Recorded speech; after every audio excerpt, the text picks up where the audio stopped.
Sir আপনাকে দিয়ে প্রথমে শুরু করতে চাই। প্রথমত মেরিনো কিংবা আমি হ্যারি কেনের কথা বললাম যে কাফ স্ট্রেনের প্রবলেমটায় তারা দুজন পড়েন, প্রায়ই পড়েন, অনেকগুলো ইনজুরি আমরা দেখেছি। এই কাফ স্ট্রেনের প্রবলেমটা আসলে একদম অন্তর্নিহিতভাবে কি ঘটে সেটা একটা আমার এক নম্বর প্রশ্ন। সেই সঙ্গে আমি দ্বিতীয় একটা প্রশ্ন জুড়ে দিতে চাই আপনাকে, যে এই কাফ মাসেলকে বলা হয় আমাদের শরীরের দ্বিতীয় হৃৎপিণ্ড। আমার একদম বেসিক লেম্যান্স কোশ্চেন যেটা, সেটা হচ্ছে তাহলে কি এই কাফ মাসেলে কোনো প্রবলেম হলে সেটা ডিরেক্ট হার্টের সঙ্গে রিলেটেড কোনো কিছু? কেন আসলে এটা বলা হয়? আমরা ডেফিনেটলি ছবিটা দেখতে দেখতে তারপর স্যারের সঙ্গে আলোচনাটা করতে চাই। আমরা একটু দেখতে চাই কাফ স্ট্রেইনের প্রবলেমটা যখন হয় তখন কেমন। স্যার ছবিটার সামনে উপস্থাপিত আছে, আপনি একটু ডেসক্রাইব খুব করুন। ভালো একটা ছবি এখানে দেওয়া হয়েছে। আসলে ওই যে সেদিনও বলছিলাম যে যে কোনো মাসেল, সেটা কাফ হোক, হ্যামস্ট্রিং হোক, বাইসেপস হোক, স্ট্রেইন মানেই হচ্ছে মাসেল ইনজুরি।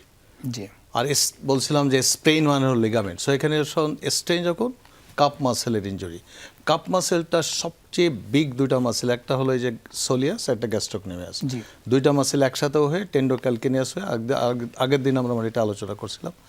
এখন এই মাসেল দুটা এত বেশি অ্যাক্টিভিটিসে থাকে খেলোয়াড়দের হিসাবে, মানে এটা সবচেয়ে মনে হয় বেশি। জি। কারণ জগিং, রানিং, সাডেন স্পিড দেওয়া সব কিছু এটার উপরে নির্ভর করে।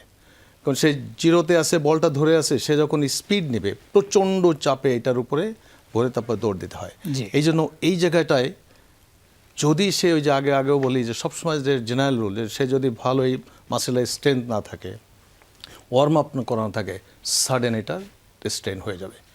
এখন নির্ভর করতেছে যে যাদের কথা বলে যে তারা বারবার, জি। এটা নির্ভর করে গ্রেডের উপরে। আমরা একটু গ্রেডের তাকে ছবিগুলো একটু ছিঁড়লো। দেখব। তিনটা গ্রেড রয়েছে, গ্রেড 1, গ্রেড 2, গ্রেড 3। সেটা দেখলে আরো ডেসক্রাইব করতে স্যারের জন্য সুবিধা হবে। পরের ছবিটা চলে গ্রেডের যাব। উপরে নির্ভর করবে তার রিহ্যাবিলিটেশন, সে কতখানি আগাবে, কতখানি পারবে, কবে পারবে, এইটা নির্ভর করে গ্রেডে। তো গ্রেড ওই 1, 2, 3। তো গ্রেড 1 যেটা, সেটা মাইনর একটা, হয়তো যে এত বড় ফাইবার তার জি। ভিতরে হয়তো পার্শিয়াল হয়তো কিছু ফাইবার ছিঁড়ে গেছে, জাস্ট লাইক গ্রেড 1। জি। এক পাশ দিয়ে একটু ছিঁড়ছে, হোল মাসেল মোটামুটি ইনট্যাক্ট। জি। তো এইটা অপারেশন না করলেও সে যদি কমপ্লিট রেস্টে চলে যায়, অ্যাটলিস্ট 6 উইকসের কম হয় না রেস্টে, তারপর রিহ্যাবিলিটেশনে গেলে গ্র্যাজুয়ালি হে রিকভারি করে খেলতে পারবে। গ্রেড 2টাও প্রায় আরেকটু বেশি দেয়, মোর দ্যান 50% ছেড়ছে। But grade 3, if it is happens একদম। গ্রেড 3 কমপ্লিট টিয়ার, তাহলে আর অপারেশন ছাড়া হবে না। জি। আর আমি আগের দিন বলছিলাম মাসেল অপারেশন করাটা খুবই সমস্যা।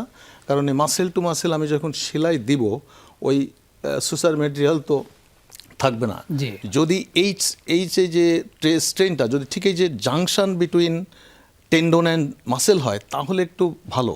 তাহলে হয়তো রিঅ্যাটাচ যদি করে দেওয়া যায়, রিঅ্যাটাচ করে long term at least 6 to 8 weeks যদি কমপ্লিট রেস্টে একটা প্লাস্টার দিয়ে রেখে দেওয়া হয়, তারপরে যে মানে ফিজিওথেরাপি যদি গাইডেন্সে করে, তাহলে হয়তো চান্স অফ রিকভারিটা অনেক বেশি।